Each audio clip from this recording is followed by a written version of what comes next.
जय हिंद, जय भारत।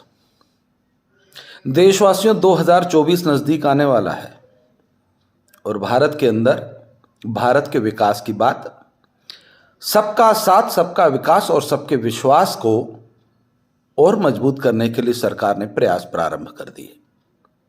सत्ता से विमुख राजनीतिक दल सत्ता में पुनः वापस आने के लिए षड्यंत्र प्रारंभ कर चुके हैं। उसी षड्यंत्र के तहत जब यूनिफॉर्म सिविल कोड का बिल पास करने की केंद्र सरकार में चर्चा प्रारंभ हुई तो भारत के मुसलमानों को दिक्कत नहीं है, क्योंकि भारत का मुसलमान समझ चुका है कि सबका साथ, सबका विकास और सबके विश्वास की सरकार है और उसी सरकार के पद चिन्हों पर चलना इस देश की, संविधान की आवश्यकता बन चुकी है। परंतु सत्ता के भूखे भेड़ियों ने लोगों में मतभेद प्रारंभ किए। कल सुन रहा था कि कांग्रेस के नेता राशिद अल्वी कह रहे थे कि केंद्र सरकार भारत के अंदर मुसलमानों को डराने का प्रयास कर रही है। मियां राशिद अल्वी 70 साल तक कांग्रेस की सरकार थी और इन्हीं तुम्हारे वालों के कारण सनातनी हिंदुओं को डराया जाता था, उन्हें चमकाया जाता था। तब तुम कहां थे? क्योंकि तुम्हारे वाले थे, वो तो डरा भी सकते हैं, धमका भी सकते हैं, सर से तन से जुदा भी कर सकते हैं। तब तो तुम्हारे मुंह में जो है दही जम जाती है। तुम मुसलमान नेताओं ने भारत के मुसलमानों का जीवन बर्बाद करने में कोई कसर नहीं छोड़ी। तुम कांग्रेसियों ने इस देश के मुसलमानों को उनके हक और अधिकार दिए होते तो आज जो भटका हुआ मुसलमान पत्थर उठाता था, जिसको वर्तमान सरकारों ने जेलों की सजा और संविधान की ताकत का एहसास कराया, उनके मां बाप थर थर कांपने लगे, तो ये डर पैदा नहीं होता। तुमने अगर, और तुम्हारे वो चचा जान हैदराबाद वाले जो बड़े मुसलमानों के शुभचिंतक बनते हो, तुमने अपने वालों को न शिक्षा दी, न दीक्षा दी, न संस्कार दिए। तुमने शिक्षा, दीक्षा, संस्कार दी तो केवल अपनी औलादों को, और सभी मुसलमानों के नेता अरबों और खरबों में हैं, उनकी औलादें भारत में बाहर पड़ती हैं और सब बहुत अच्छे से सेटल हैं। परंतु भारत के मुसलमान को लाठियां खानी पड़े, जिल्लत झेलनी पड़े, हिंदुओं के साथ व्यापार व्यवसाय करते हुए जलील होना पड़े, यह अगर हुआ है तो तुम मुस्लिम नेताओं के कारण, क्योंकि तुमने भारत के मुसलमानों के साथ कभी सबका साथ, सबका विकास और सबका विश्वास स्थापित नहीं किया। मियां केजरीवाल, आज देख रहा हूं कि दिल्ली के अंदर साधु संत जो हैं वो प्रदर्शन कर रहे हैं। क्यों प्रदर्शन करना पड़ रहा है? क्योंकि तुमने एक जाति विशेष के लिए सरकार के खजाने खोल दिए। तुम्हें टैक्स दे सनातनी, तुम हिंदुओं से टैक्स लेके एक जाति संप्रदाय के मौलानाओं को तुम जो है पैसे बांटोगे, उनका मेहनताना बांटोगे और साधु संतों को नहीं बांटोगे। ये दोगली जो तुष्टीकरण की राजनीति का कीड़ा तुम्हें है ना, भूलना नहीं चाहिए कि इंदिरा गांधी की सरकार में करपात्री महाराज के नेतृत्व में इसी प्रकार का प्रदर्शन हुआ था और करपात्री महाराज के श्राप से गांधी परिवार की क्या दुर्गति हुई। केजरीवाल जी, वो थोड़ा पढ़ लेना। जिन साधु संतों के साथ तुम अत्याचार, अन्याय कर रहे हो, ये शास्त्रों और शस्त्रों पे चलने वाले लोग हैं। अगर इनका एक श्राप निकल गया तो केजरीवाल, ये जो तुम धर्मांतरण के लिए तुम्हारे नेताओं को लगा रखा है कि लोगों को तुम बौद्ध दीक्षा दो, धर्मांतरण करो, साधु संतों के शराब से और सनातनी हिंदुओं की ताकत से जिस प्रकार से कांग्रेस और तुम्हारी गुजरात के अंदर दुर्गति हुई है, पूरे भारत के अंदर इससे भी बदतर दुर्गति होगी। केजरीवाल, तुम्हें समझना चाहिए, इस देश के अंदर किसी को डराने, धमकाने, चमकाने की सरकार नहीं है। सबका साथ, सबका विकास और सबके विश्वास की सरकार है।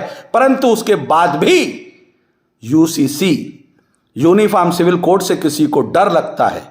केंद्र सरकार बहुत जल्दी वक्फ बोर्ड खारिज करने वाली है, उससे अगर डर लगता है तो वह डर लगना चाहिए, बहुत अच्छे से लगना चाहिए, जोर से लगना चाहिए और थर थर कांपना चाहिए, क्योंकि भारत के अंदर जिसको भी रहना है संविधान के अनुसार रहना पड़ेगा, नियम कानूनों के अनुसार रहना पड़ेगा, सबको एक धारा में जीना पड़ेगा। एक को लड्डू पेड़े और दूसरों को मुरमुरे, अब यह भारत में नहीं चलेगा, क्योंकि भारत का प्रधानमंत्री सबका साथ, सबका विकास और सबके विश्वास की सरकार स्थापित करने में सफल हुआ है।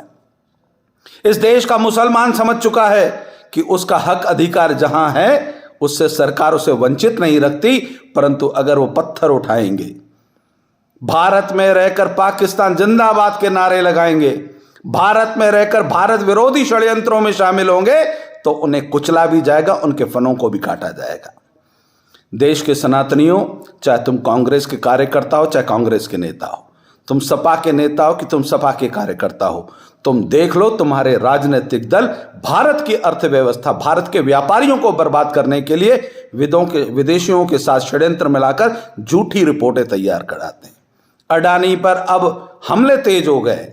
राहुल गांधी, अगर तुमने तुम्हारी मां का दूध पिया है, हालांकि कमलनाथ जी तो कहते हैं कि कांग्रेसियों को राहुल गांधी का सुसु पीना चाहिए, तुमने अगर तुम्हारी मां का दूध पिया है तो जहां जहां कांग्रेस की सरकार है आज घोषणा करें।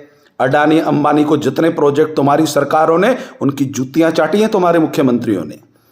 अडानी के पैरों में गिर गिर पड़े थे, और उन्हीं के यहां से जो तुम कहते हो ना कि कुछ कमाई हो जाती है, तो तुम्हारे मुख्यमंत्रियों को कहो आज घोषणा करें कि जहां जहां कांग्रेस की सरकार है वहां अडानी अंबानी कोई काम नहीं करेंगे।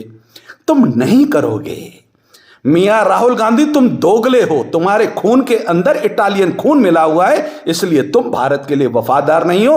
यह कांग्रेसी नेता भी जानता है, कांग्रेसी कार्यकर्ता भी जानता है, परंतु वो अपनी स्वार्थ और लालच, क्योंकि सनातनी हिंदुओं के अंदर अगर जिस दिन जयचंद खत्म हो जाएंगे, देशभक्त बन जाएंगे, तो कांग्रेस का कार्यकर्ता भी राष्ट्रहित के लिए मतदान करेगा, देश हित के लिए मतदान करेगा, संविधान के लिए मतदान करेगा, अपने परिवार की सुरक्षा और भारत के विकास के लिए मतदान करेगा। राहुल गांधी, अगर कांग्रेस के कार्यकर्ताओं का जमीर जाग जाए, उन कांग्रेसी नेताओं को समझ में आ जाए कि यह एक मां बेटे मिलकर इस देश के अंदर जो अराजकता पैदा करना चाहते हैं, अडानी को धमकाना चाहते हो, अडानी के माध्यम से उस पर हमला करके उनकी शेयर बाजार को गिराकर भारत के व्यापारियों को बर्बाद कराना चाहते हो, केवल सत्ता की भूख के लिए, यह भारत का मतदाता भी जानता है और वह शेयर बाजार वाला भी जानता है। देशवासियों, इनने उंगली उठाई एसबीआई पर और एलआईसी पर। एलआईसी ने और एसबीआई ने वक्तव्य जारी किया, हमें कोई नुकसान नहीं है। कांग्रेस के नेताओं की नींद हराम हो गई, बगले झांकते रहे, रातों रात जाग जाग कर इन लोगों ने सोचा कि अब नया कौन सा षड्यंत्र करें जिससे भारत के अर्थव्यवस्था, भारत के व्यापारी बर्बाद हो जाए, वो टूट जाए, उनका व्यापार ध्वस्त हो जाए, भारत की छवि खराब हो, और घबराहट में इस देश के राष्ट्रवादी सनातनी हिंदू जो भारत के विकास की बात करते हैं वो कांग्रेस को वोट दे दे और नरेंद्र मोदी जी से नाराज हो जाए। इस देश के प्रत्येक नागरिक से जो अपने देश से अपने प्यार करता है, अपने वतन से प्यार करता है, अपने परिवार से प्यार करता है, उनको कहना चाहता हूं, इन जयचंदों को पहचान के रखिए, इन कालनेमियों को पहचान के रखिए। ये किसी के सगे नहीं है।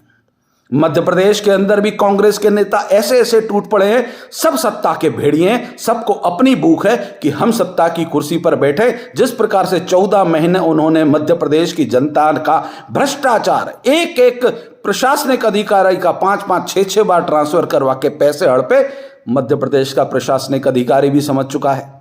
किसानों को राहुल गांधी ने कहा था 100 दिन के अंदर अगर कर्जा माफ नहीं करूं मुख्यमंत्री बदल दूंगा। वही कमलनाथ आज भी सपने देख रहे हैं कि मैं मुख्यमंत्री बनूंगा, जबकि मध्य प्रदेश की जनता उनके चेहरे और चरित्र को पहचान चुकी है। देश के समस्त मतदाताओं को कहना चाहता हूं, भारत के हित के लिए मतदान कीजिए। इस भारत में 80% सनातनियों के हित में मतदान कीजिए। हमें 20% से वैर नहीं है, वैर उन गद्दारों से है जो खाते भारत का हैं और पाकिस्तान जिंदाबाद के नारे लगाते हैं, अपने स्वार्थ के लिए बम और बारूद वालों को अपने घरों में स्थान देते हैं और भारत विरोधी षड्यंत्रों में शामिल होते हैं। उनके से में दिक्कत है। उन 20 में से जो 18-19% अपने व्यापार व्यवसाय में हिंदुओं के साथ मिलकर व्यापार करते हैं, प्रगति करते हैं, उनसे कोई दिक्कत नहीं है। परंतु जो भारत विरोधी हैं, जो देश के गद्दार हैं, उनको चुन चुन के घर से निकाल कर कुचलने के लिए राष्ट्रहित में मतदान कीजिए, राष्ट्रवादी सरकार बनाए रखने के लिए प्रयास कीजिए। आने वाले जितने भी विधानसभा के चुनाव और 2024 का लोकसभा का चुनाव है, भारत के हित में, देश हित में, राष्ट्र हित में मतदान कीजिएगा। जय हिंद, जय भारत।